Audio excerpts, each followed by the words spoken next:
pagi anak-anak, jumpa lagi di pelajaran ilmu pengetahuan sosial. Kita memasuki tema 3, subtema 3. Nah, di tema yang subtema pertama kita sudah belajar tentang penemuan baru, lalu yang kedua penemuan dan manfaatnya. Nah, sekarang kita menjadi penemu, ya. Oke.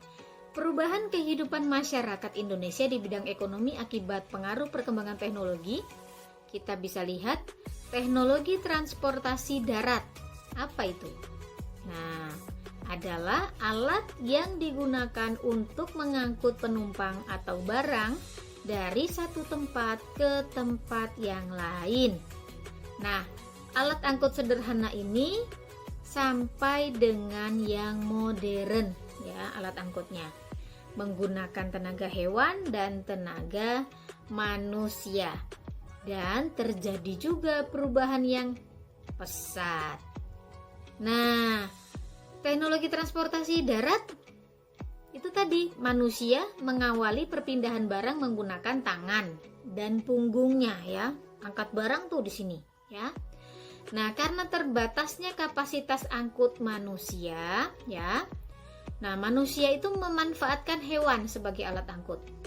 Ya, zaman dulu transportasi masa lalu yaitu ada gerobak, delman, sepeda, becak.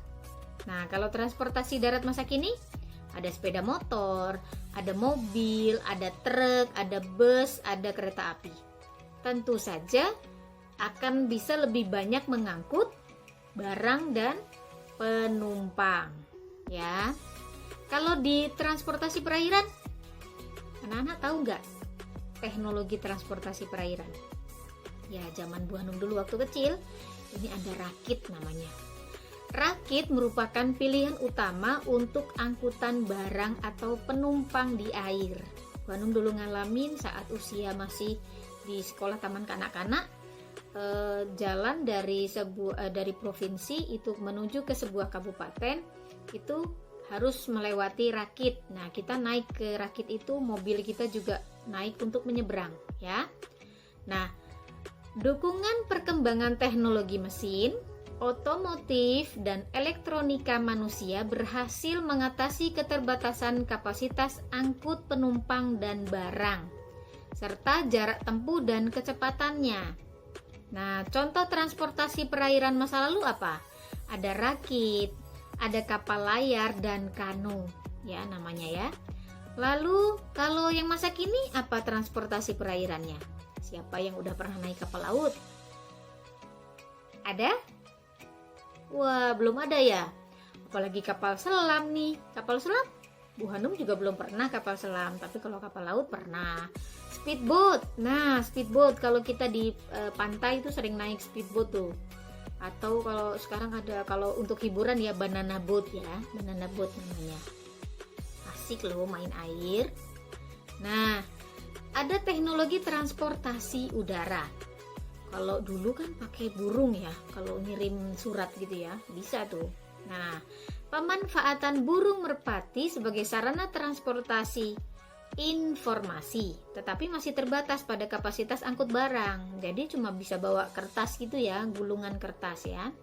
Lalu manusia berusaha menciptakan suatu bentuk teknologi yang cepat dan nyaman yang dapat memindahkan penumpang dan barang dalam jumlah yang lebih banyak ke tempat yang jauh. Nah, pesawat terbang, helikopter, dan jenis-jenis angkutan udara lainnya merupakan bukti hasil kerja manusia bisa mencapai luar angkasa. Wah, bisa sampai ke angkasa transportasi udara. Nah, dampak perkembangan teknologi di bidang ekonomi apa sih? Kita lihat. Teknologi diciptakan manusia untuk mempermudah dan membantu kegiatan manusia, kan? Nah, selain teknologi komunikasi, perkembangan produksi dan transportasi juga sangat mempengaruhi kehidupan masyarakat, termasuk juga kegiatan ekonomi. Dengan ditemukannya alat-alat produksi dan transportasi yang canggih, maka kegiatan ekonomi menjadi lebih efektif. Kegiatan ekonomi adalah kegiatan yang dilakukan manusia yang bertujuan memenuhi kebutuhan hidupnya. Ya, ini dia kegiatan ekonomi kita banyak sekali. untuk bisa membantu manusia. Nah, sekarang di subtema 3 ini Bu Hanum minta anak-anak untuk menuliskan penemu di bidang teknologi, komunikasi, transportasi yang kalian ketahui. Dan yang kedua, apa yang kalian rasakan dengan penemuan-penemuan itu? Ada manfaatnya enggak? Seneng enggak dengan ada penemuan itu? Nah, apa yang dirasakan? Oke, sekian dari Bu Hanum. Sampai ketemu di kelas meeting nanti. Dadah!